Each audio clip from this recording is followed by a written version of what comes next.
Welcome to Wayne's Old Time Radio Page channel. I'm Wayne, your host.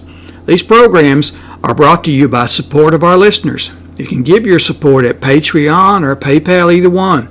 There's clickable links in the description below. Thanks for your support and enjoy the shows. If you'd like for me to get you a shout out, there's a link to PayPal in the description below. Leave us a donation. We'll get it up here for you. Just tell us who you want it to. You, a friend, a girlfriend, a wife, spouse, whatever.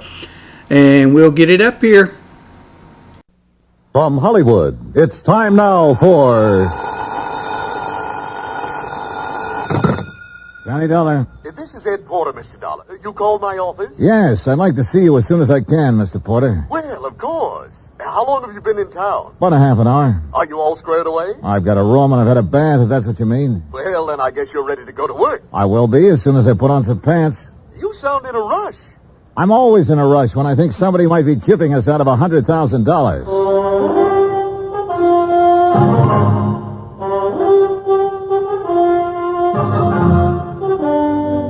Bob Bailey in the transcribed adventures of the man with the action-packed expense account, America's fabulous freelance insurance investigator. Yours truly, Johnny Dollar.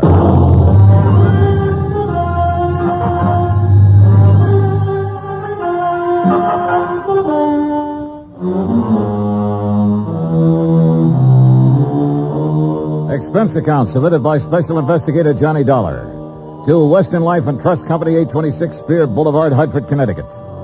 The following is an account of expenses incurred during my investigation of the Markham matter. Expense account item 1, $143.69, air transportation from Hartford to San Francisco. Item 2, $17 for incidentals along the way, including transportation from the airport to the St. Francis Hotel. I walked the 8 blocks to the Commodore building where Ed Porter had his office on the 4th floor. He was a short, thin insurance broker with a face like a tight drum. He apologized for the clammy weather as though it were his fault. He asked me how things were out on the East Coast and invited me to sit down and looked as uncomfortable as he was. I got the telegram you were coming last night. Investigator. I've never met one in all my years in the business. Must be very interesting work. Yeah. Look, I don't want to take up too much of your time, Mr. Porter, but I would like to get some information from you. Oh, certainly, Mr. Dollar. What can you tell me about a man named Floyd Markham? Markham? Well, he's the husband of a client of mine. I've met him, but I really can't tell you too much about him. My dealings have always been with Mrs. Markham. She's my customer. Then tell me about Mrs. Markham. Oh, certainly. I'm not going to ask why. I'm sure you have a good reason for coming all the way to San Francisco. The Home Office thinks I have an excellent reason. Yes. Mrs. Markham. Well, I've known her for 20 years as a customer. She's wealthy, always has been, and she handles her money well, and she lives rather well. Mrs. Markham's the one who has the money, huh? Mr. Markham is a salaried man, an industrial engineer. Frankly, I think he depends on Mrs. Markham for his livelihood. Yeah. These 2 checks were issued to Mrs. Markham this year. Recognize them? Yes. Full payments on 2 endowment policies, $50,000 apiece. And they've cleared the bank. Anything wrong with it? Nothing wrong with the checks. On payoffs like this, I always take it in person. It's a custom, of course, to call and make an appointment and deliver the check to the client. Mm-hmm. And try to sell a little more insurance in the bargain. Huh? Well, that's about the idea, yes. Yeah. Anything strange about Mrs. Markham when you delivered either one of these checks? Well, no. Before I left Hartford, I looked up her insurance records. Her premiums are always paid right on the button. Mrs. Markham doesn't have a business office or a business manager handling her affairs. The checks are always personal checks on her personal account. Now, can you explain why someone like that might forget a 3rd endowment policy? Why, no. Well, there is a 3rd endowment policy. It matured this month. I have the check with me for $50,000. Well, yes, but this business of forgetting... Floyd Markham called Hartford and spoke to the head of the endowment division. He explained that Mrs. Markham was ill and didn't know whether or not a 3rd policy existed. He said he was checking for her. Uh-huh. Now, you say you've known Mrs. Markham over a period of 20 years. Well, is she the kind of person who'd forget $50,000? Oh, no one forgets $50,000. Did you notice that both of those checks were deposited in the Markham's joint account? Well, no. Oh, so they were. Maybe Mrs. Markham's feeling generous these days. Oh, why do you say that? Well, they have a rather strange relationship as far as I've been able to perceive. I mean, what money he makes is his, and what she has is hers. Oh, yeah. Yeah. I always like to get out of that house because they never seem to me to be a very close couple in any way. But this seems to make sense now. How's that, Mr. Porter? Well, now, I called up and made an appointment to deliver both of these checks. The first time I went over, Mrs. Markham was ill. And the second time, she had just stepped out for a few minutes. Well, who accepted the checks? Mr. Markham. Both times? Yes. As a matter of fact, now that I think of it, he made the appointment on the phone both times. When was the last time you saw Mrs. Markham? Last spring. A check with the bank revealed that Mrs. Markham had not personally made a deposit since June the 18th. The deposit slips were initialed by Floyd Markham. The checks were endorsed by Leslie Markham. There had been no unusual withdrawal. Expense account item 3, $30, stenographic and notary services for the attached statement. Mrs. Markham's been having her hair done here for nearly 10 years now. Once a week, every Thursday morning. Then she just stopped. I called her home, and Mr. Markham informed me that she was away on an extended trip. Mr. Markham called us, it was last June, and informed us that Mrs. Markham was resigning her membership in the bridge club. I telephoned the house twice to see what was the matter. Mr. Markham answered both times and said Mrs. Markham was out. Well, she used to come in here 2 or 3 times a month. Made us go over the car from top to bottom. She hasn't been around now for 7 or 8 months. I don't know who's taking care of the car. Expense account item 4, 30 cents, 3 phone calls to the Markham residence. I didn't state any particular business. I simply asked to speak to Mrs. Markham. Each time I called, a male voice answered. Each time, the male voice told me Mrs. Markham was out, she was ill, and she was away on a short trip. Industrial Management Limited, Floyd B. Markham president, has a 3-room office suite near the Embarcadero. 10 years ago, it had been sensationally new and glassy. When I got there, the carpet was a little too thin and the varnish a little too thin, too. The whole place smelled faintly of mildew. Yes? I'd like to see Mr. Markham, please. Do you have an appointment? No, not exactly. My name is Harris. I'm with the Cleveland Pump Company. Pump company? Yes, we're setting in 38 of our installations at the new plant in Valparaiso. Didn't you get my letter? Well, I'm sorry. I'm afraid... May I ask your name again? Harris, Stephen B. Harris, Cleveland Pump Company. Oh, yes. Well, Mr. Harris, I'm afraid Mr. Markham never received your letter. When did you mail it? 30 days ago. Maybe it was 2 weeks. Well, tell Mr. Markham I'm here and I'll... I'm sorry, Mr. Harris. Mr. Markham isn't in the office just now. Oh. Well, I'll wait. Well... Well?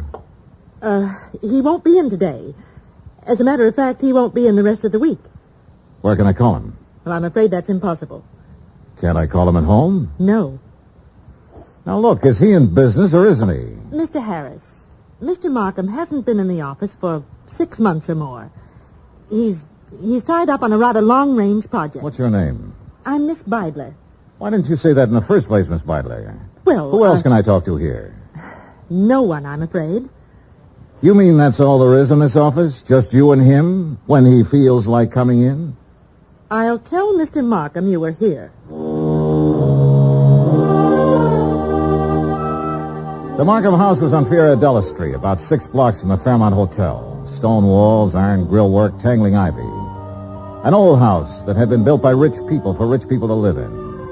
A looking place that only New Yorkers and San Franciscans can get by with and still be called wealthy. I used Ed Porter's car with the Western Life and Trust Company emblem on the door, parked it in the driveway as close as I could to the entrance. It was exactly 1 o'clock when the door opened.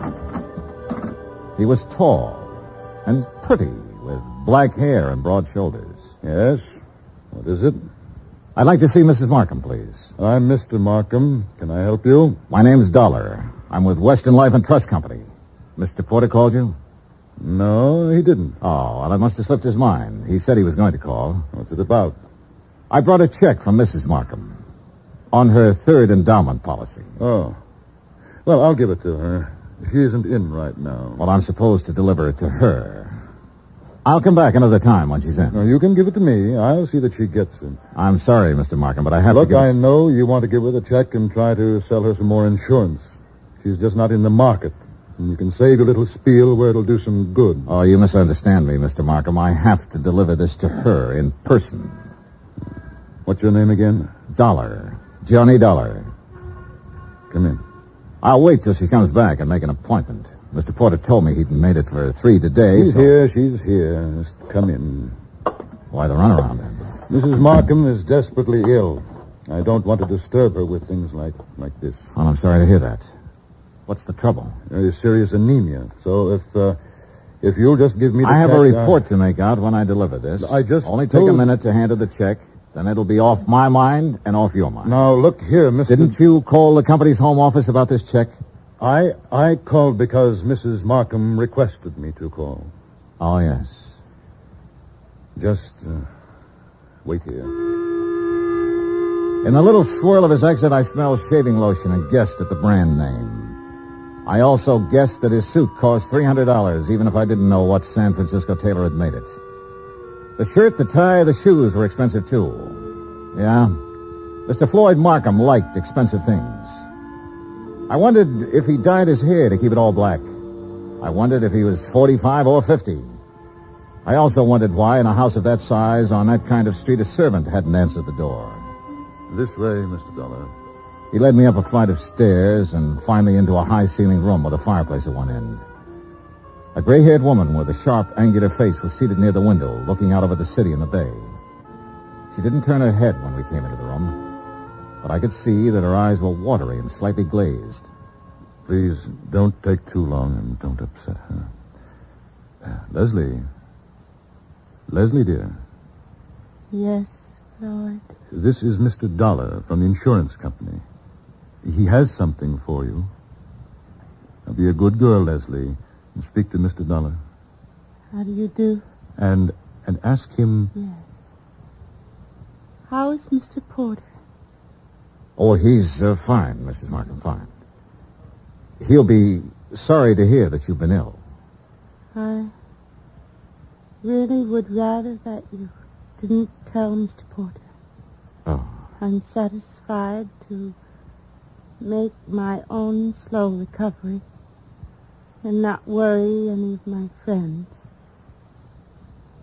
He'd like some sherry, Floyd. Now, you know what the doctor said, Leslie. Mr. Dollar, you'd like some sherry, wouldn't you? Why, yes, I'd like that very much. Floyd? No, I'm sorry, Mr. Dollar. It's absolutely forbidden, and you know that, dear. Do you have the check, Mr. Dollar? Yes, right here. Here you are, Mrs. Markham. Thank you. Is there anything else, Mr. Dollar? Well, Mr. Dollar? Now, Leslie. yes. What is it, Mrs. Markham? I'm very tired. Excuse me if I seem impolite. Good day. Good day, Mrs. Markham. Expense account item 5, 10 cents. Phone call to Ed Porter at his office. Yes, Mr. Dollar? Look, Mrs. Markham's 5'5", about 120, black hair, gray streak to the right of the part, blue eyes, looks about 40 years old, a good 40. Why, yes, that sounds like her. You mean you've seen her? I've seen what's left of her, Mr. Porter. Oh, good Lord, she's not dead. Almost. What? He's killing her, Mr. Porter. My guess is he's been at it for about 6 months.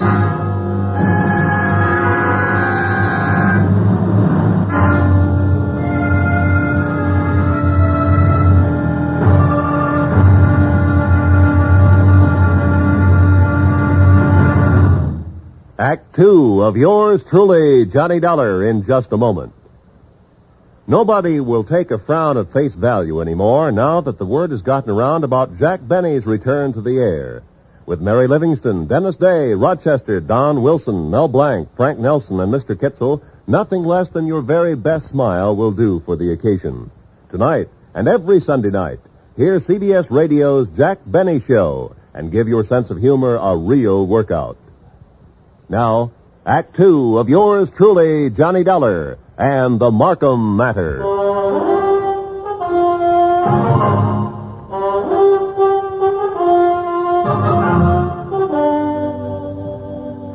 Take a rich old house on a rich old street in San Francisco. Walk in with a legitimate insurance check for $50,000 and tell a man named Floyd Markham you want to deliver it to his wife. Tell him this when you know that no one has seen or heard from his wife in 6 months. Just tell him you want to see her. Insist that you see her. Then stand around and listen to him lie a couple of times. Then let him take you to her. Give her the check. Say goodbye. 20 minutes after I walked out of the Markham's house and picked up Ed Porter, we drove back to the house and parked 100 feet from the entrance. This is the darndest thing I ever heard of, Mr. Dollar. I'm not sure it's all clear to me. What's our position? Oh, I wouldn't know that, Mr. Porter. That's up to the legal department. This much I'm sure of right now. Markham's already deposited $100,000 of her insurance money into a joint account. If I'm not mistaken, this last check will go into that account, too. Right now, while we're sitting here, she's probably endorsing that check. Well, then I don't see where it's any of our He's business. making her endorse the check. He's making her stay in that house, in that room, away from everybody. Well, how? What way? He said she was ill. You said she appeared ill. I don't know how he's doing it, but I'm going to find out. Are you sure this isn't all surmise on your part? You weren't in the room when she said, "Let's have some sherry. Please, let's have some sherry." Well, I must be pretty She was dumb. really trying to say she wanted him to leave the room so she could talk to me. So she could have 1 little minute to tell me what the matter is, what's going on. His next move is to deposit that check. Then one big withdrawal, the whole $150,000, and bye-bye Floyd Markham. Mr. Dollar, I'm just an insurance broker. I don't understand. Well, how'd you like to be an investigator for about 10 minutes?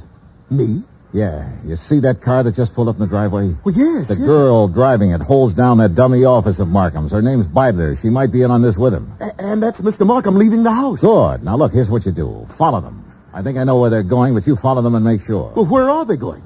To the bank to deposit that check. Oh. Well, where are you going? To have that glass of sherry, Mr. Porter. Ed Porter pulled his hat down low over his face and put both hands on the wheel and took out after that 55 Cadillac sedan. I crossed the street, went back up on the porch of the house and knocked. I didn't expect her to answer. I didn't expect anyone to answer, but I wanted to make sure. I went around to the garden. There wasn't a sound in the big old house when I opened the garden door and went up the stairs again. The door to her room was closed. She wasn't by the window anymore. She was stretched out on the divan. I felt her wrist for a pulse. It was there, faint, but there. About 3 inches up her arm, there was a series of little marks. I lifted one eyelid and felt her neck muscles. She was doped to the ears. Mrs. Markham. Mrs. Markham, can you hear me? Look, I've come to help you. Yes. Yes, I'm going to take you out of here. Now, don't be frightened. Mr. Dollar? That's right. That's right. That's the ticket. Insurance company. Yes. Now I remember. Yes, that's right. Thank you for bringing my check. I don't want Want what, Mrs. Markham? Want any of my friends to worry. Oh. I'm improving. But I don't want them to know I'm ill. Just say I'm out of town for a while. He told you to say that, didn't he? Yes. He told me to say exactly that. Mr. Dollar, don't fool me. Please don't fool me. What? You will help me get out of here. You aren't fooling me, are you? Are you? I carried her downstairs and put her in my car and drove her to the St. Regis Emergency Hospital. Expense account item $100, deposit with the hospital office. I explained as much as necessary to the intern who promised to advise me when Mrs. Markham became rational. After that, I drove back to the house. Ed Porter's blue coupe was parked across the street. I didn't know what to do but come back here. And when I got back, I didn't know what to do either. Slow down. You're doing fine. Oh, you were right. You were absolutely right. They went straight to the Bank of America to deposit that money. I kind of thought they might be back here by now. No, they're over at Angelo's having a drink and some dinner. I followed them there. You're getting to be quite a sleuth, Mr. Porter. Well, I try to do my best and use my head. Mr. Dollar, did you talk to Mrs. Markham? As much as I could. She was doped. I took her out and put her in the hospital. Oh. Well, should you have done that, Mr. Dollar? I could have left her up in that room to die, Mr. Porter. Oh, yes. Well, what's our next move? Ours? Well, certainly. I can't quit now, Mr. Johnny. Well, let's go to Angelo's, Eddie. Ed Porter settled the hat lower on his ears and gripped the wheel harder, and we took off for Angelo's on Stoker Street. When we got there, we didn't have to go inside to see if our people were still around. The Cadillac sedan was in the parking lot. So we took up a plant across the street. Well, why wait? Why not go in and take them out of there and take them down to the police? Well, that might blow the whole thing. Now, we have to wait and see what Mrs. Markham has to say when she's well enough to talk. Yeah, but... I'm sure she'll have some charges to prefer. In the meantime, we wait and see what's what. Yeah, what do you think he'll do when he goes home and finds her gone? Well, that'll be pretty interesting. What do you think he'll do? Well, I imagine he'll think she got up and walked out. No, he knows better than that. He's had her doped up for 6 months. He knows he can go out of the house and she'll stay right where he left her while he's gone. No, that isn't it. Oh. Well, then he'll know that she had help. That's more like it, Mr. Porter. I liked Eddie. It gives me kind of a feeling. Okay, Eddie. Now answer the question. Oh, what'll he do? Well, he'll try to get out of town. That's it. He'll try to leave town. He'll know that he's had it. Come on. Huh? They're pulling out. We followed them to a cocktail lounge near the Presidio. We waited around outside the place for 2 hours. Expense account item 7, 25 cents. I called the St. Regis Receiving Hospital. Mrs. Markham's condition was unchanged. Item 8, $2, 2 hamburgers, 2 Cokes, and cigarettes for Mr. Porter and myself. We had just finished eating when Floyd Markham's Cadillac turned out onto the street. We followed it for 10 minutes. When Markham parked on a dark hill, we cut our lights and came to a stop. Mr. Dollar, Yeah, Eddie. can you see what they're doing? Yeah? What? Necking? Huh? Necking. You know. I should have telephoned my wife. At 12:10, Floyd Markham turned the car around and drove back into town. We followed once more. We saw him double park outside a 4-story apartment house on a steep hill, let the woman out, then drive on. Eddie? Yeah, Johnny? Think you can handle something else alone? Oh, I'd love to. Women sometimes talk a lot easier than men. You keep on him. When he finds his wife absent, I want to know where he goes. Wherever it is, I'll let you know. You gonna shake her down? Something like that. Get going.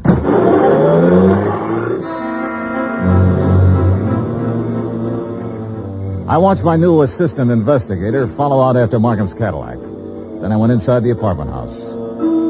I. Beidler was on the mailbox of apartment 104. I walked down the hall, listened a minute, and gave it a try.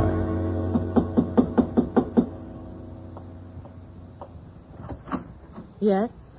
Well, what on earth are you doing? I'm here to see you, Miss Beidler. It's important.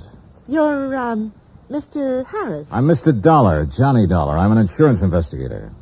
Oh. There was something about you today. I wasn't sure. Now you're sure. Oh, what are you doing? Right now, I'm working for Western Life and Trust Company. You'd better sit down. Well, I don't know that I'd better do anything, Mr. Dollar. You're rather rude. Then you can stand. We've been checking into Floyd Markham. I don't think I have to tell you what we found out so far. I think you also know that by this time tomorrow he'll be in jail and you might be right along with him. Well, I'm sorry, Mr. Dollar. I simply Don't be sorry. Just use your head. I said you might be right along with him. On the other hand, if you have some useful information, the insurance company might be useful to you. What do you mean? Well, I figure he sold you on an island trip or an estate in the country bill of goods. It'll be harder getting it out of him, but we'll get it one way or another. We'll get it all right. Now, what do you want to do? I want a drink. You? Oh, thanks. I'm not bad. I'm not a criminal. I've never been in trouble. You are now. Why? Because I fell in love with him? Because you were helping him kill her. What are you talking about? Mrs. Markham. She's in a hospital right now. What? I took her there myself today. He's had her doped with I don't know what for months. Having her sign checks, endorse deposit slips. Funny. Is it? He told me that Mrs. Markham was out of town, divorcing him. I wondered how. You were right. It was a country estate. In England. A genteel life, he said. The London theater, walks in the country, little harmless things that most people can never do. He said we could do them as soon as he cleaned up his affairs. By tonight, he said we could start packing.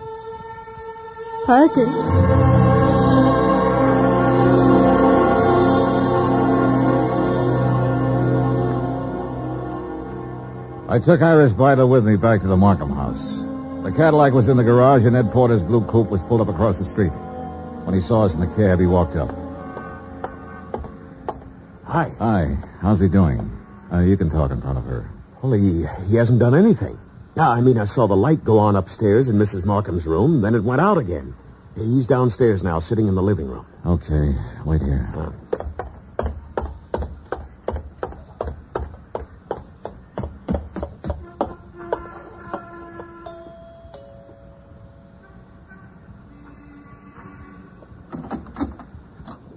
Hello, Markham. Hello. If you're worried about your wife, which I doubt, she's in a hospital. Are you a policeman? Insurance investigator. That's Miss Bidler in the taxi over there. Oh. I want you to come with me now. Of course. Yes. You said your name was Dollar. That's right. Why couldn't you have come around, say, next week? She'd have been dead by then. That's the way she should have been for 16 years. Dead. Yeah. Come on, Markham.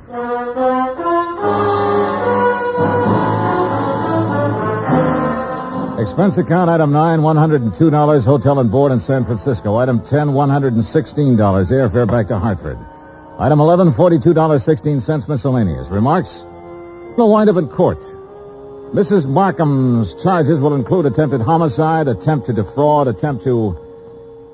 In the end, it was his attempt to run away, and it didn't work. It never works.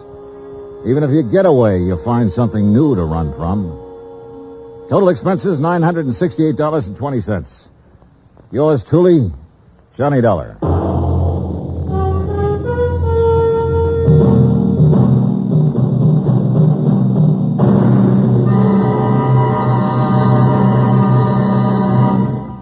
Now, here's our star to tell you about next week's story.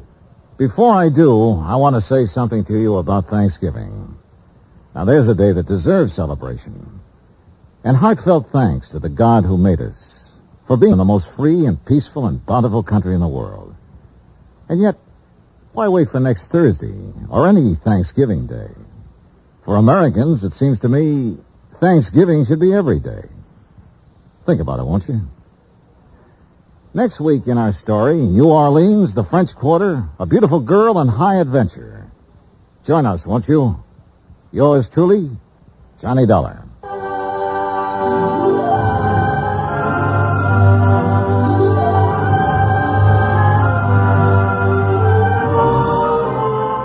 Yours truly, Johnny Dollar, starring Bob Bailey, is transcribed in Hollywood. Written by John Dawson, it is produced and directed by Jack Johnstone. Heard in tonight's cast were Lois Corbett, Frank Nelson, Virginia Gregg, Bert Holland, Paula Winslow, and John Daner. Musical supervision by Amerigo Marino. Be sure to join us next week, same time and station, for another exciting story of yours truly, Johnny Dollar. Roy Rowan speaking.